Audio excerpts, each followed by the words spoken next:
Well, there is no question this coronavirus pandemic and everything that has come along with it has taken a huge toll on our kids, from missing out on school and sports to just feeling all the stress and anxiety around them, but not really always knowing what to do with those feelings. I had a chance to talk exclusively with best-selling author Dr. Michele Borba, who wrote the book Thrivers: The Surprising Reasons Why Some Kids Struggle and Others Shine. She told me that teaching our kids now how to cope will set them up for a lifetime of success. Prior to this pandemic, I got concerned that we were seeing the greatest spike in teen depression and stress that we'd ever seen. So I started looking at the science going, can we make a difference? And what we discovered is that thrivers are made, not born. You can teach kids particular skills, not GPA or IQ, that really do make a difference in helping them cope. What can parents be doing? What are those skills that we need to be teaching kids beyond just the study skills and the GPA, like you mentioned? If you look at what do kids need now more than ever, I think it's self-control, the ability to cope with that stress so it doesn't get overwhelming, optimism so they know there's some hope out there in the real wide world. If you're feeling like this coronavirus pandemic has taken such a toll on my teen, on my tween, even younger kids, where do you even start to kind of foster that thriver seed?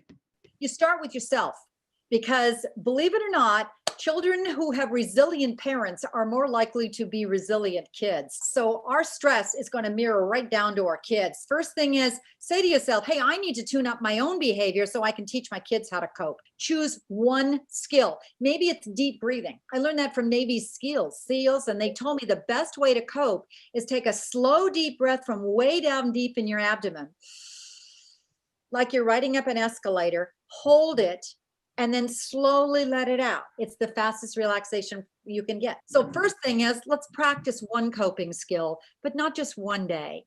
Usually about 21 days. Let's just put it in like 5 minutes a day. Let's weave this in. The goal, of course, is a well-rounded young person who can then grow into a well-rounded adult.